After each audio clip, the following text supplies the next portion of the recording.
जय शिवराय मित्रांनो, मी प्रवीण तुमचं स्वागत करतोय परत एकदा मार्गस्थ या माझ्या यूट्यूब चॅनलमध्ये. सुप्रभात. तर गावाकडच्या किल्ल्यांचा आजचा माझा दुसरा दिवस आहे. काल आपण जवळपास 5 किल्ले केले. त्यातले एकच डोंगरी किल्ला होता आणि बाकीचे भुईकोट किल्ले होते, छोटे छोटे होते, त्यामुळे 5 झाले. आणि आज मी आलोय पाटण जवळच्या गुणवंतगडाजवळ. पायथ्याचं गाव आहे मोरगिरी. आता मी पायथ्याला आलोय. इकडे बघू शकता गाडी वगैरे पार्क केले. आणि हे एक श्री राम मंदिर म्हणून आहे पायथ्याला. या मंदिराच्या मागच्या बाजूनीच वरती गडावरती वाट जाते. तर गड माझ्या उजव्या साईडला आहे. इकडून आलोय मी पाठीमागून. ठीक आहे. आणि इकडे मग तुम्ही गाडी वगैरे पार्क करून या मंदिराच्या मागच्या बाजूने वरती कूच करू शकता. तर अर्धा पाऊण तासाचं वाटतंय. स्टीप आहे थोडंसं. बघूया वरती काय अवशेष वगैरे असतील, कसे असतील. तर चला डिस्कवर करू.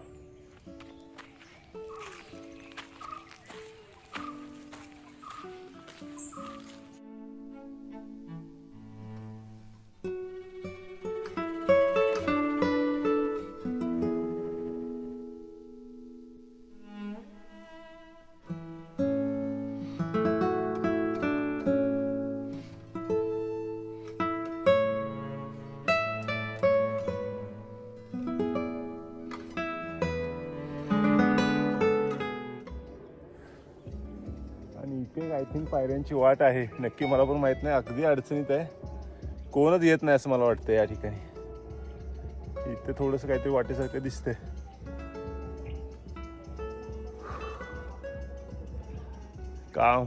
मध्ये कामनेच ठेवलं पाहिजे. इथून असं वरती जायला असेल कदाचित. चला जाऊन बघूया. तर भयानक रान माजलेलं आहे. चिट पाखरू नाहीये कोणी इकडे. ट्रेकर्स आणि हे असं होत राहत कारण ह्याच्यावरून घसरते.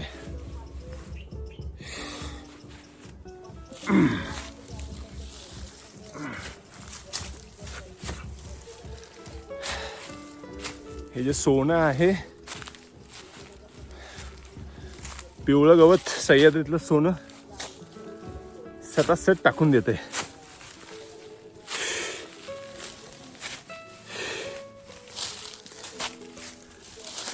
जाऊ दे.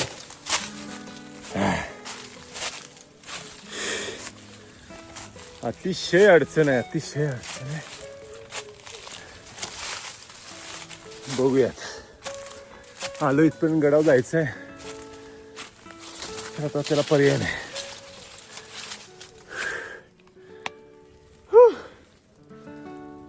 बहुतेक हीच वाट आहे.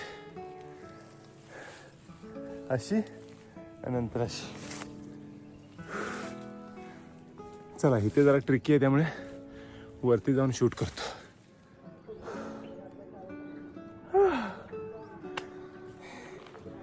मॅडनेस आहे अरे.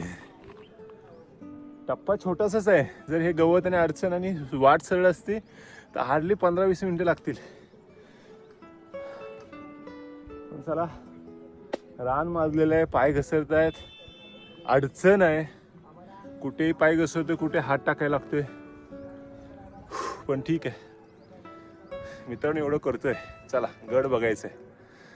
झेंडा पुढे दिसायला लागलाय. सगळा थकवा निघून गेला. चला.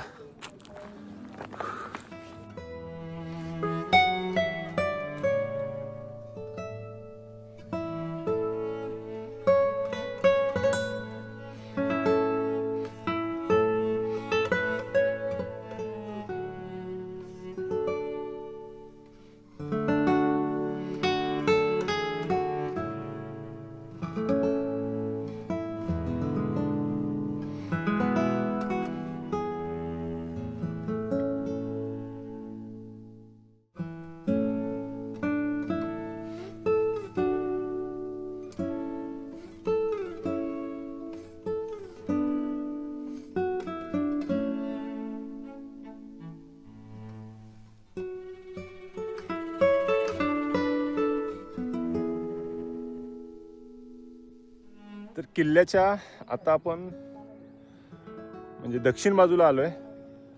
एक पाण्याचा टाका आहे, 2 सदरा तुम्ही बघितल्या. आणि आता हा दक्षिणेकडचा किल्ल्याहून दिसणारा व्ह्यू आहे. व्ह्यू मात्र सुंदर आहे. चला बघूया.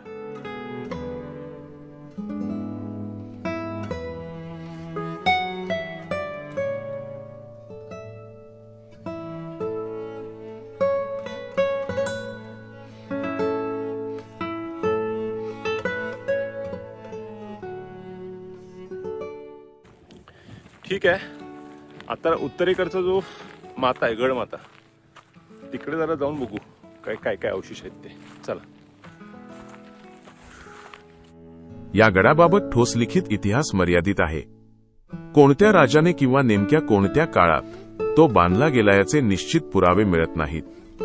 मात्र गडाचं स्थान, रचना आणि आजूबाजूचा परिसर पाहता इतिहासकारांचा निष्कर्ष असा की हा किल्ला टेहळणी आणि संरक्षणासाठी वापरात असावा.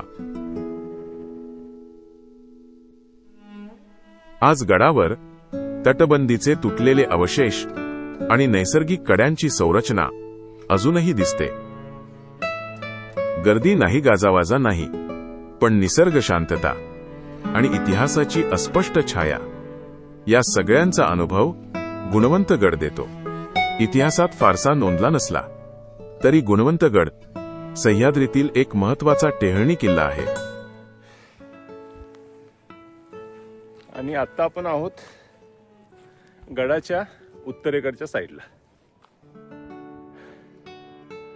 ठीक आहे, तर आधी उत्तरेकडून दिसणार जो परिसर आहे, आता एकदम मॉर्निंगचा टाइम आहे, 8:30 पावणे 9 वाजलेत. आणि हा एकदम म्हणजे जंगली प्रदेश असल्यामुळे धुकं अजून हटलेलं नाही. ॲमेझॉन की घनी वादेऊन की तर जे काय आहे ते मी एकदा तुम्हाला पॅन शॉट करून दाखवतो. इथून कराड पाटण परिसरावर स्पष्ट नजर ठेवता येते.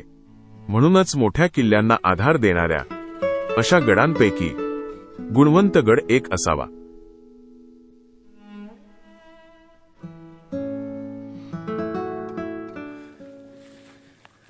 तर ठीक आहे मित्रांनो, तर हा होता गुणवंतगड. झेंडे वगैरे लावलेत, असे डाम वगैरे इकडे उभे केलेत, म्हणजे संवर्धनाचा प्रयत्न केलेला आहे. गडावरती अवशेष थोडेफार आहेत, जास्तीत जास्त सदरांचे अवशेष आहेत. 2 मोठी पाण्याची टाकी आहेत, एक पलीकडे एक इकडे, मध्ये एक टाकं होतं पाण्याचं. दरवाजाचे काही अवशेष नाही आहेत, सुस्थितीतले असे काही अवशेष उपलब्ध नाही आहेत, सगळे पडलेले आहेत, भग्न अवस्थेतले मधले आहेत. तर छोटे खाणे आहे, अगदी 200 मीटरचा, मला वाटतं 200-300 मीटरचा टप्पा असेल गड मात्याचा. वॉच टॉवरच असावा, थोडीफार शिबंदी ठेवत असतील. पण व्ह्यू मात्र अमेझिंग आहे. थोडं धुकं असल्यामुळे थोडं कमी दिसतोय. जर धुकं हटलं तर व्ह्यू अमेझिंग येणार आहे, आणि इकडचा दक्षिणेकडचा व्ह्यू दिसतोयच. तर मित्रांनो, तुम्ही बघितलं आता किती कष्टाने यायला लागते वरती. तर माझी आवड आहेच, पण तुमच्यापर्यंत सुद्धा हे व्हिडिओज पोहोचवतोय. तर हे व्हिडिओ जर तुम्हाला आवडत असतील तर नक्की लाईक करा, कमेंटमध्ये सांगा तसं की व्हिडिओ चांगला झाला, किंवा काही सजेशन्स असतील तर ते पण सांगा की जे काय असेल ते. आणि सगळ्यात महत्त्वाचं, शेअर करा तुमच्या मित्रपरिवाराबरोबर आणि ओळखीच्या लोकांच्या बरोबर, जेणेकरून चॅनलला सपोर्ट मिळेल, जास्तीत जास्त लोकांच्यापर्यंत आपले राजांचे, महाराजांचे गड किल्ल्याचे व्हिडिओ पोचतील. तर आता पुढचा माझा जो किल्ला आहे तो आहे दातेगड.